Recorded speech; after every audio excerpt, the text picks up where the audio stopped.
Welcome to Dejobnik, your command post for clarity and perspective. Good afternoon, everyone. I'm Tal Heinrich, spokesperson for the Israeli Prime Minister's office. This is day 145 of the October 7th war. First, I will start with an update on our casualties from this war. IDF fatalities since the start of the October 7th massacre have unfortunately risen to 582. That is up 2 since our last briefing yesterday. The people of Israel grieve with the families of Major Iftak Shakhah, aged 25, was killed in battle in Northern Gaza. He was from Paran in southern Israel. Captain Itai Staif was 24 when he fell in fighting Hamas, also in Northern Gaza. He was from Yerucham. The IDF and all Israelis share in the terrible grief of their families. We will continue to accompany them at this unbearable time. Our hearts go out to all the families of those soldiers killed in action, as well as those who were murdered, taken hostage, and wounded. May their memories be a blessing. Yesterday, the Prime Minister and his wife made a condolence visit to the family home of Neria Belata in Shavei Shomron. Staff Sergeant Neria Belata fell in southern Gaza Strip this past Saturday.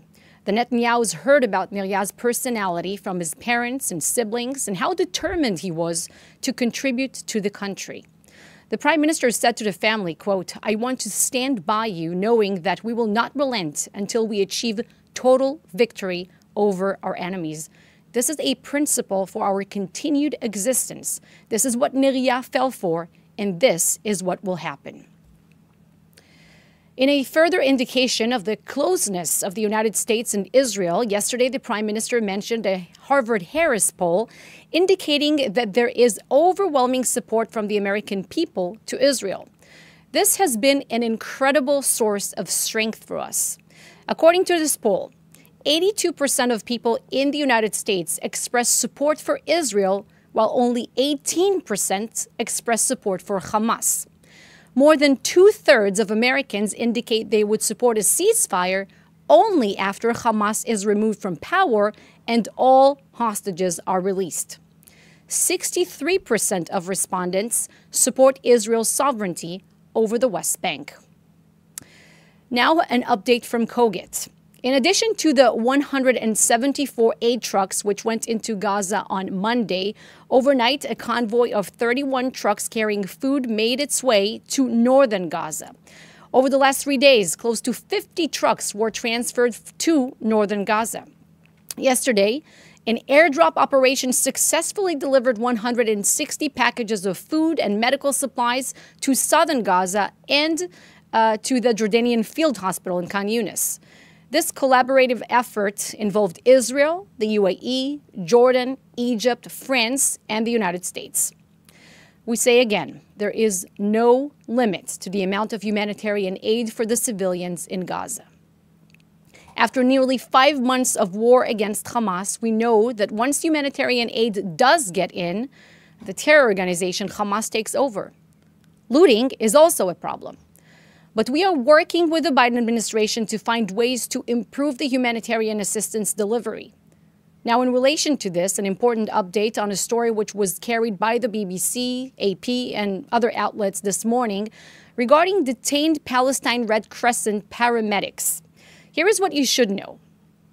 On Sunday, February 25th, the IDF responded to a request from the UN Office for the Coordination of Humanitarian Affairs in Gaza for assistance in evacuating patients from the Al-Amal Hospital in Khan Yunis. We coordinated the movement, but at no point did the IDF approve the individuals in the convoy. It is important to emphasize that Hamas systematically uses ambulances for transporting terrorists as their taxis. After starting the movement and after receiving intel that there may be terrorists within the convoy, the IDF checked the identity of the passengers as it left the hospital. Again, as we've made clear in previous briefings here, Hamas terrorists have in the past few days been apprehended seeking to disguise themselves as evacuating civilians. Now, during the inspection, 3 Palestinian Red Crescent staffers were stopped for questioning. This was due to credible intelligence regarding their possible involvement in terrorist activity. After questioning them in the field, 2 of the staff members were arrested for further investigation, and the 3rd one was released. Again, Hamas systematically uses ambulances for transporting terrorists. But the UN's response to this entire episode is the most shocking. Following the detention for questioning of the Red Crescent personnel, the UN halted humanitarian coordination for 48 hours. This had a detrimental effect on ordinary Palestinian patients that suffered from this action. We say loudly and clearly, we have repeatedly warned and will continue to warn about the Red Crescent's ties to terrorism. The UN must verify who they are coordinating movements for. This is not the first time. We simply ask this question: does the UN take steps to prevent such abuse of humanitarian work? We'll finish with an update from the north. Siren sounded in Kiryat Shmona this morning. Around 10 launches crossed from Lebanon into Israel. The IDF aerial defense array successfully intercepted the launches, and the IDF struck the sources of the fire in Lebanon. That brings us to the end of today's briefings, and I will now take your questions in the chat. Thank you, Tal. First question from Lior Soroka at the Washington Post. Lior asks, Kogat said that today a convoy of 31 aid trucks made its way to northern Gaza last night with the help of the UN. UNRA denies it had any involvement and says it hasn't got any aid north since January 23rd. If Israel does not want to work with UNRWA, how does humanitarian aid reach northern Gaza? Well, Lior, thank you for your question. Israel is working with other aid groups, UN aid groups, agencies as well, to make sure that the humanitarian aid that is meant to go to northern Gaza will reach its destination, will be distributed to the civilians there.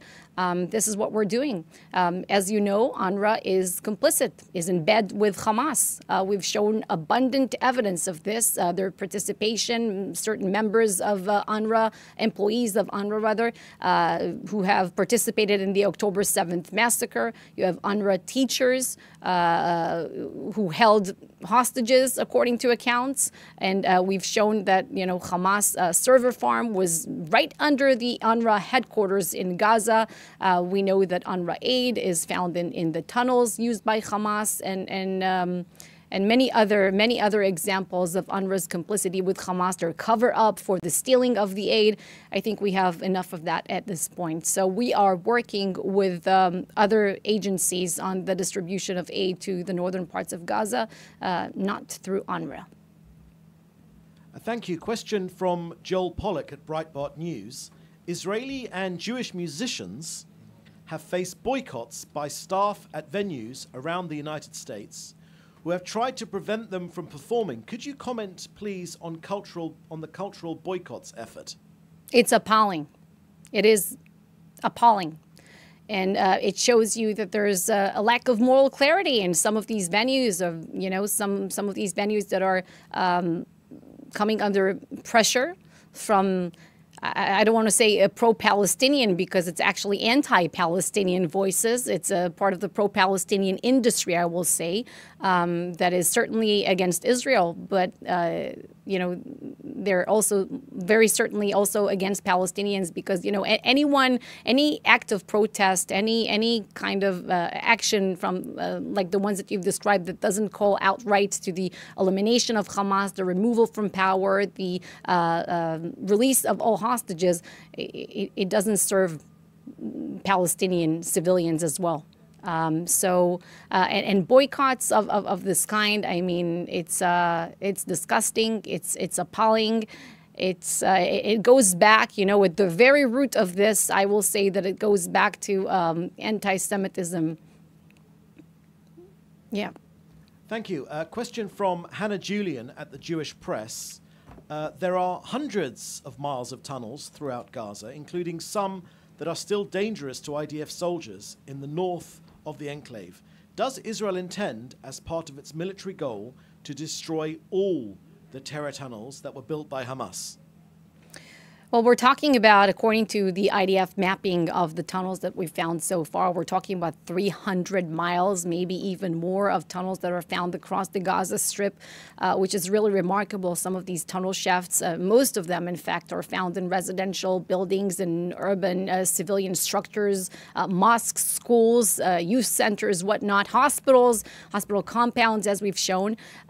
So the IDF is clearly, we have units that are working on dismantling this terror infrastructure. There are different types of tunnels and tunnel compounds, tunnel networks, I should say. Some of them are more strategic than others, and the IDF is actually advancing in a very, very impressive pace in dismantling this kind of terror infrastructure. Of course, there's a lot more work to do, including in the southern city of Rafah, which we will get to. Second question from Hannah Julian at the Jewish Press.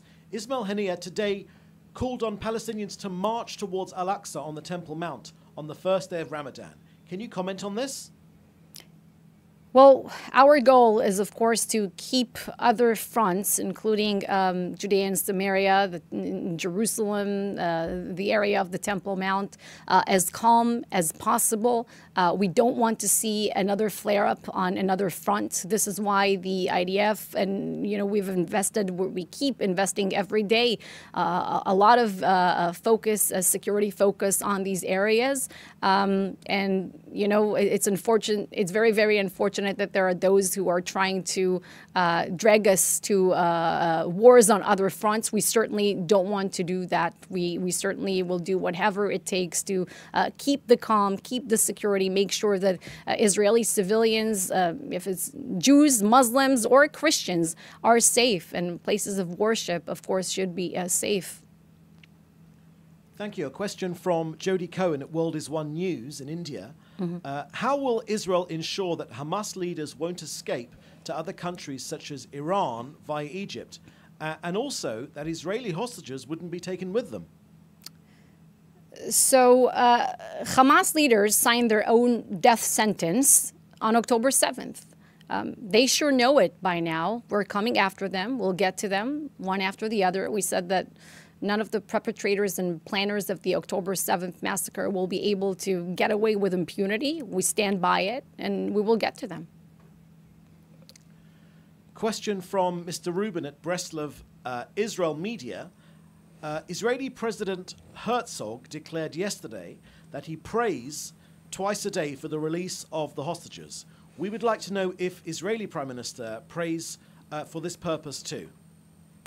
I think everyone in Israel prays for the safe return home of the hostages and troops and a total victory over Hamas. There's no doubt about it. We're also very appreciative of, the outpouring of support and prayers from all around the world, from people of different ethnicities and different religions, if it's Judaism, Christianity, and Islam, praying for the calm in the region and peace and whatever promotes it.